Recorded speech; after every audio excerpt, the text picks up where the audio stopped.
Good morning sir. Oh good morning. Priya ಬಂದಿಲ್ವಾ? ಗೊತ್ತಿಲ್ಲ sir.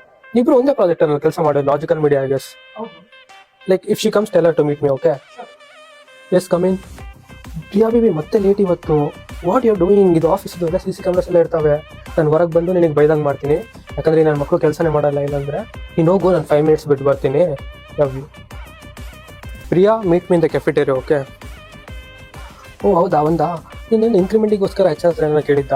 So ಈ ಸರಿ ಸ್ಯಾಲ್ರಿ ಜಾಸ್ತಿ ಮಾಡೋಕ್ಕಾಗಲ್ಲ, ಸಾರಿ. ಪ್ರಿಯಾ ಹೋಗ್ಬೇಡ, ಹಂಗೆ ಯಾಕೆ ಮಾಡ್ತೀಯಾ? ನಾನು ಇದನ್ನ ಅಡ್ಜಸ್ಟ್ ಮಾಡ್ತೀನಿ. ಓಕೆ. ಸೊ ಇವಾಗ ನೀನು ಏನು ಮಾಡ್ತೀಯಾ ಅಂದರೆ, ಲೈಕ್ ನಾನು ನಿನ್ನ ಪ್ರಾಡಕ್ಟ್ ನಿನಗೆ ಕ್ಯಾಶಾಗಿ ಕೊಡ್ತೀನಿ ನಿನಗೆ, ಅದು ನೀನು ಪ್ರತಿ ತಿಂಗಳು ಇಟ್ಕೊ. ಕಂಪ್ನಿಯಲ್ಲಿ ಯಾರಿಗೂ ಗೊತ್ತಾಗ ಹೋಗ್ಬಾರ್ದು, like no one should know ಆಗ್ಬಿಡ್ತೈತೆ. ಓಕೆ ಸರಿ ಹೋಗಿ. ಪ್ರಿಯಾ ನೀನು ಆ ಸುಹಾಸ್ ಪಕ್ಕ ಕುತ್ಕೊಳಕ್ಕೆ ಹೋಗ್ಬೇಡ. ನಾನು ಒಂಥರ ನೋಡ್ತಾನೆ ಹುಡುಗಿ ಅದನ್ನ. ನನ್ನ ಡೆಸ್ಕ್ ಇದಲ್ಲ, ನನ್ನ ಡೆಸ್ಕ್ ಆಪೋಸಿಟ್ ಕುತ್ಕೋ, ನಾನು ನೀನು ನೋಡ್ಕೊಂತ ಕುತ್ಕೋಬಹುದು. ಬಂದ ಯಾರಿಗೂ ಕಾಣಿಸ್ಲಿಲ್ಲ ನೀನು ಬಂದಿದ್ದು. I know you careful. ಮತ್ತೆ ಆಫೀಸಲ್ಲಿ ಗೊತ್ತಾದ್ರೆ ಸೀದಾ ನಮ್ಮ ವೈಫ್ ಹೋಗುತ್ತಲ್ಲ ಇದು, ಅದಕ್ಕೆ ನನಗೆ ಸ್ವಲ್ಪ ಹೆದರಿಕೆ. ನಿನಗೆ ಗೊತ್ತಲ್ಲ ಈ ಆಫೀಸ್ 90% ಅವ್ರ ಅಪ್ಪಂದಂತ. ಓಕೆ ಸರಿ ಕುತ್ಕೋ.